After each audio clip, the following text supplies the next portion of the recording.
মাজারকে কবর বলে কারা? আমার মতো মূর্খ মানব যারা।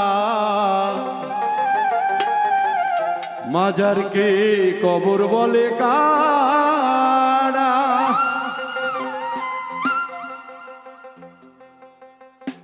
কবর কি আর হয় রে শরীফ?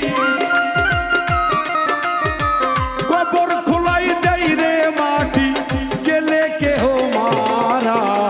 মাজারকে কবর বলে কারা? মূর্খ মানব যারা। মাজারকে কবর বলে কারা?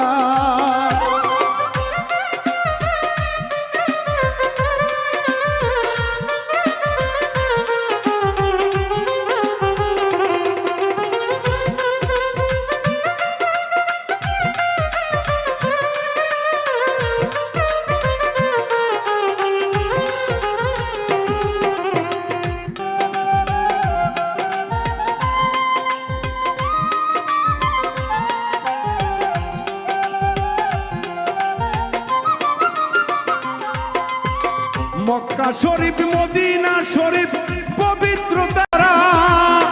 মক্কা শরীফ বাজার শরীফ পবিত্র দেশেরা। এই কবর কি আর হয় রে শরীফ? কবর কি আর হয় রে শরীফ? পচা গলায় ভরা।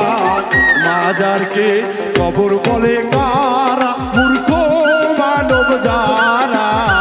মাজারকে কবর বলে কারা?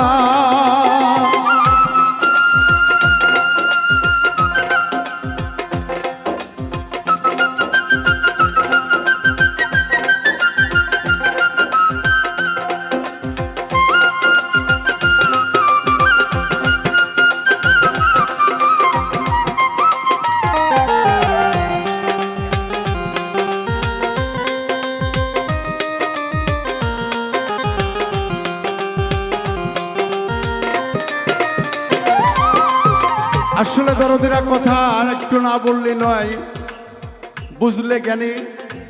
আমাদের তাইরে হুজুর ওয়াজ করে, বুঝলে বুঝপাতা না বুঝলে তেজপাতা।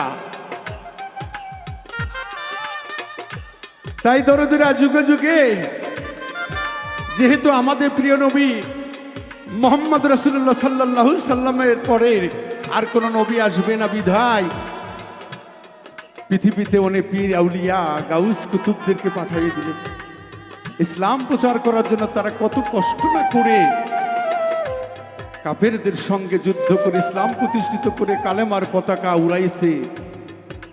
তাদেরকে অস্বীকার করলে আমার রাসূল তো বেজার হবে। আমার রাসূল বেজার হয়ে গেলে আমার আল্লাহ বেজার হয়ে যাবে। আমাদের আল্লাহ বেজার হয়ে গেলে ওই বান্দা পৃথিবীতে মুনাফিক হয়ে মারা যাবে।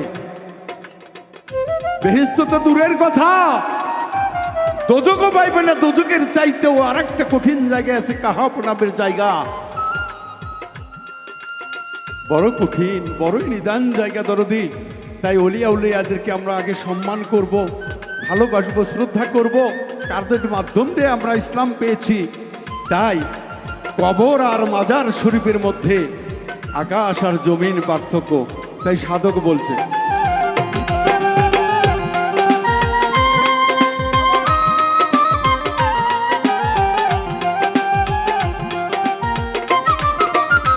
ওলি আল্লাহর নাই রে বরণ কোরআনের ইশারা।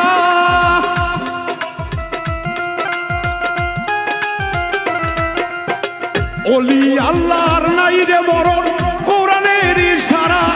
এই আবুলের নাই সাধন ভজন, বাউল মিন্টুর তো নাই সাধন ভজন। ঘোরা ফেরাই সারা। মাজারকে কবর বলে কারা? মূর্খ মানব যারা। মাজারকে কবর বলে কারা? মাজার কি আর হয় রে শরীফ? মাজার কি আর হয় রে শরীফ? পচা গলায় ভরা। মাজারকে কবর বলে কারা? মূর্খ মানব যারা। মাজারকে কবর বলে কারা? মূর্খ হাজারকে কবর বলে কার